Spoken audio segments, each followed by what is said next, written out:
সুন্দর করে একটা সোয়াবিনের রেসিপি করে নিচ্ছি। সোয়াবিনগুলো এখানে ভিজিয়ে রেখে একটা বাটির মধ্যে তুলে রাখছি। সমস্ত সোয়াবিন আমি এই বাটির মধ্যে তুলে নিলাম। তবে হ্যাঁ, এই সোয়াবিনটা আমি অনেকক্ষণ ভিজিয়ে রেখেছিলাম। গরম জলে ভিজিয়ে রাখলে অনেক সময় টেস্টটা কিন্তু পরিবর্তন হয়ে যায়, আর ঠান্ডা জলে এইভাবে ভিজিয়ে রাখার পরে ছেঁকে নিলে কিন্তু খেতে খুব সুন্দর লাগে। অল্প তেলে ভাজবো, কম কম তেল মশলার মধ্যেই কিন্তু রান্নাটা হয়ে যাবে। আর এই গরমের দিনে একদমই বেশি বেশি মশলা তেল খাওয়া উচিত নয়, তাই কম তেল মশলা দিয়ে একটা সুন্দর সবজি তৈরি করে নেবো। এখানে আছে ডাঁটা, আর আছে দেখো পটল আর আলু, আর সাথে টমেটোও দিচ্ছি। টমেটো দিলে কালারটাও সুন্দর লাগে আর খেতেও কিন্তু খুব সুন্দর লাগে, একটা টক মিষ্টি ফ্লেভার। বন্ধুরা, সবারই জন্য এই ভিডিওটা কিন্তু একটু নিয়ে এলাম। এখানে দিলাম অল্পই তেল, আর এই তেলের মধ্যেই কিন্তু পুরো রান্নাটা করব। আর এই কম তেলের মধ্যেই কিন্তু রান্নাটা খুব সুন্দর লাগে খেতে। এবারে আমি একে একে সমস্ত সয়াবিন দিয়ে দেবো। তেল এখানে খুব ভালোভাবে গরম হয়ে গেছে। সমস্ত সয়াবিন দিয়ে বেশ ভালোভাবে ভেজে নেবো। তবে হ্যাঁ, সয়াবিন ভাজবার সময় সামান্য একটু নুন, সামান্য একটু হলুদ গুঁড়ি পাউডার, একদম কম কম কাশ্মীরি লঙ্কা গুঁড়ি পাউডার। এবার এটাকে খুব সুন্দর করে ভেজে নেবো লাল লাল করে। তো কম তেলে রান্নাটা কিন্তু হয়ে যাবে, আর তবে সুন্দর করে একটু ভেজে নিলে খেতে ভালো লাগবে, তার জন্য একটু তেল দিয়েছি। তবে কিন্তু এরপর আর তেল দেবো না, সয়াবিনটাকে ফার্স্টে ভেজে নিচ্ছি। এগুলো কিন্তু রেগুলার রান্না, সবাই জানে, তবে অনেক দিন ভিডিও দেওয়া হয়নি, তার জন্য কিন্তু এই ভিডিওটা তৈরি করলাম। তো বন্ধুরা, তোমাদের ভালোবাসাতে আবারও ভিডিও করছি। সবসময় সময়ে পেরে উঠতে পারি না, তার জন্য কিন্তু ভিডিও করতে পারি না, তবে যখন যখন সময় পাই একটু করি। তবে হ্যাঁ, পোস্ট করি মাঝে মাঝেই, প্রতিদিনই। তো যাই হোক বন্ধুরা, তোমরা সবাই অনেক অনেক ভালোবাসা দিয়ে যাও, তার জন্য ভালো লাগে। আর সুন্দর করে তোমরা কিন্তু কমেন্ট করো, তার জন্য আরও বেশি ভালো লাগে।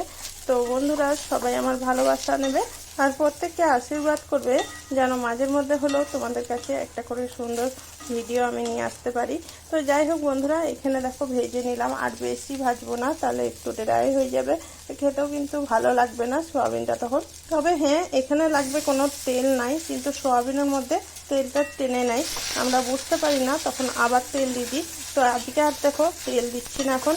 আর এখানে সবজিটা দিয়ে দিলাম, সবজিটা দিয়ে নাড়াচাড়া করতে থাকবো। পটল না ভাজলে মনে হয় যেন কাঁচা কাঁচা, তার জন্য একটু ভেজে নিচ্ছি। তবে সোয়াবিনের তেলে কিন্তু ভাজা হয়ে যাবে, একটু লো হিটে ভাজতে হবে। তবে আর সজনের ডাঁটা কিন্তু খুবই উপকার, এই সময় খেতে হয়। আর ডাঁটা অনেক বড়ও হয়ে গিয়েছে, তবে এই ডাঁটাগুলো খেতে কিন্তু অনেক বেশি টেস্টি লাগে।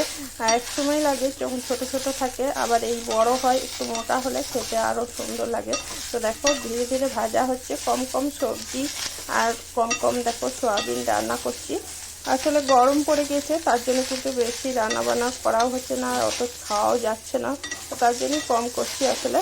তো দেখো একটু ধীরে ধীরে ভাজতে থাকছি, যেহেতু কম তেল মশলা দেবো। তো দেখো এখানে নুন দিলাম আর হলুদ দিয়ে দিলাম, একটু নুনে ঘেমে যাবে পটলগুলো, আর এই ঘামের মধ্যে থেকেই কিন্তু ভাজা ভাজা হয়ে আসবে। এবারে হ্যাঁ, একটু ঢাকা দেবো, সেদ্ধ আর ভাজাটা হয়ে যাবে তাড়াতাড়ি।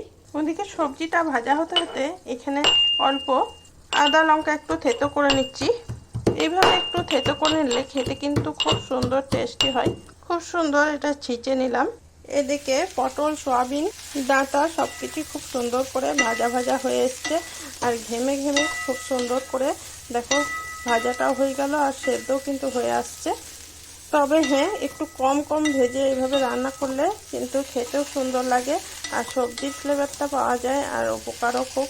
এখানে আদা লঙ্কা ছিঁচে নেওয়াটা দিয়ে দিলাম, দিয়ে দিচ্ছি টমেটো কুচিটা, মতো নুন, আর এখানে পরিমাণ মতো হলুদ দিয়ে দিলাম। অল্প অল্প করে দিচ্ছি, কারণ আগে দিচ্ছি নুন হলুদ। আর এখানে কাশ্মীরি লঙ্কা গুঁড়িও দিলাম, 1 চামচ জিরে গুঁড়ি পাউডার। আর এটা আমার ঘরের মশলা, সবজি মশলা, আগে থাকতে বানিয়ে রেখেছিলাম, জিরে ধনে একটু ভেজে লঙ্কা ভেজে। এটা দিলে খেতে খুব সুন্দর টেস্টি হয়। সামান্য একটু জল দিয়ে এবারে কষিয়ে নিচ্ছি রান্নাটা, একটু কষাতে থাকছি। এবারে ডাঁটা, আলু, সয়াবিন সব ভালো করে দেখো কষিয়ে নিলাম, সাথে পটল, টমেটো সব কিছু একটু নরম হয়ে গেল। এবারে আরও ভালোভাবে কুক হওয়ার জন্য এখানে দিয়ে দিলাম জল পরিমাণ মতো। তবে অল্প গ্রেভিও রাখবো, খেতে কিন্তু খুব সুন্দর লাগবে। আর নিরামিষ দিনে এই রান্নাটা করে ফেলতেই পারো তোমরা। আজকে তো বৃহস্পতিবার, তার জন্য কিন্তু এখানে কোনো রকম রসুন পেঁয়াজ ইউজ করলাম না, আর নিরামিষভাবেই করলাম। আর দেখো কুক করে নিচ্ছি বেশ সুন্দর করে। পর ফিরে চলে এলাম, এখানে সবজি কিন্তু ভালোভাবে কুক হয়ে গেছে, আর খুব সুন্দর সেন্টও আসছে একটা। আর ভাজা গুঁড়ো মশলা দিয়েছি, তার জন্য কিন্তু সেন্টটা খুব ভালো আসছে। আর ভাজা গুঁড়ো মশলা না বানাতে পারলে এমনি সিম্পলভাবেও কিন্তু করতে পারো। একটু রসে রাখলাম, গ্যাসের ওভেন বন্ধ করে দিলাম। আর দেখো আলু কিন্তু খুব ভালোভাবে কুক হয়েছে, একদম কেটে যাচ্ছে। আর দেখো ডাঁটাও কিন্তু খুব ভালোভাবে সেদ্ধ হয়ে গিয়েছে, দেখো একদম গলে গেছে, কিন্তু গোটা গোটাই আছে, যে ফেটে যায় তো সেটা নয়। তো এইরকমভাবে করলে কিন্তু খেতে ভালো লাগে, একটু চেবি চেবি খাওয়া যায় ডাঁটাগুলো। হেলদি টেস্টি একটা রেসিপি, খুব সুন্দর খেতেও লাগে। আর ডাঁটা দিয়ে এইভাবে তৈরি করবে, দারুণ সুন্দর হয়। আর পটল দিয়ে তো এইভাবে রান্না করোই অনেকেই, সয়াবিনের তরকারি। তো এইভাবে ডাঁটা দিয়ে করে খেয়ে জানাবে কেমন লাগলো। আর বন্ধুরা, এখনকার ভিডিওটা এই পর্যন্তই। আবার এসে যাব কোনো দিন তোমাদের মাঝে এরকম সুন্দর রেসিপি নিয়ে। তো সবাই ভালো থাকবে, সুস্থ থাকবে। টাটা, চলি, বাই।